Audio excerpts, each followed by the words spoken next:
Today, our fellow citizens, our way of life, our very freedom came under attack in a series of deliberate and deadly terrorist attacks.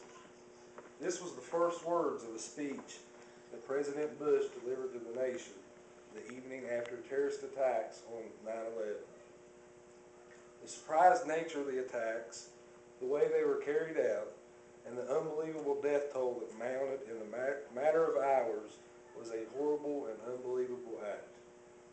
Of the 3 attack sites, I have visited Ground Zero, and I've also visited the Pentagon. I've read numerous writings on the events, and I think they are powerful parts of history and memorable tributes to those who died. Tonight, I would like to honor those victims of 9/11 by recalling some of the events of that day. It is a true day that shall never be forgotten. Shock, disbelief, and devastation. Those are just a few of the emotions that were being felt around the nation on September the 11th, 2001. On what started out as a quiet day in Manhattan, Washington, D.C., and Shanksville, Pennsylvania, but little did people know that it was the morning of a day that will forever be remembered.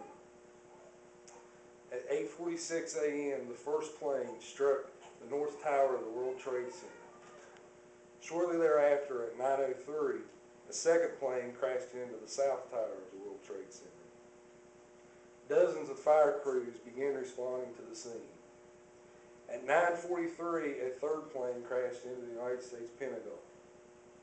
At 10:05, the South Tower, the second tower to be struck, collapsed. At 10:10, another hijacked plane crashed in Shanksville, Pennsylvania. At 10:28, the North Tower of the World Trade Center collapsed.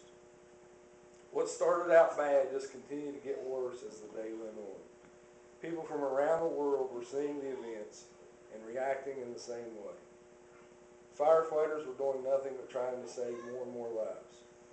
Many civilians were doing whatever they could to help complete strangers that they didn't even know. Eventually, a point came that there was nothing anyone could do. It had become the worst day of anyone's life. So many thoughts and emotions were running through people's minds, but they didn't know what to do or what to think. At the point when the second plane hit the World Trade Center, it became true fear in many people's minds.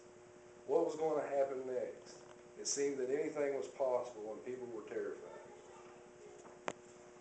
As time slowly continued, hundreds of firefighters and thousands of innocent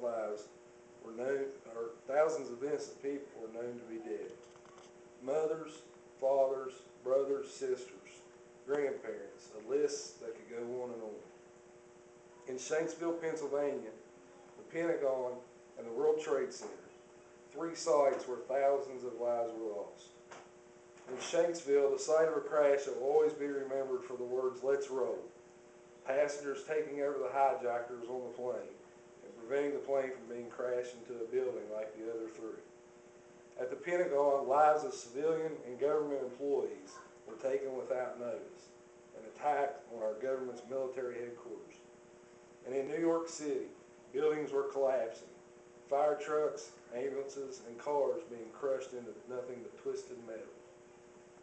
Firefighters began working around the clock, a shift that would never end, days and days running together. It's hard to stop and look back on 9/11.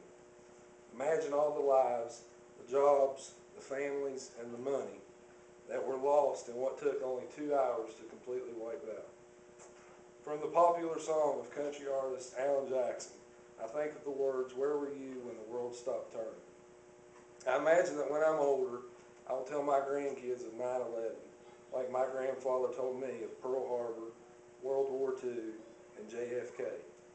Today, I want not only to remember the event of 9/11, but the thousands of lives that were taken that day, and to what is to me is considered the heroes of 9/11.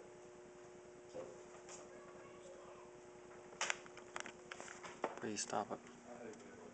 I'm not stopping it because if I stop it, I don't want to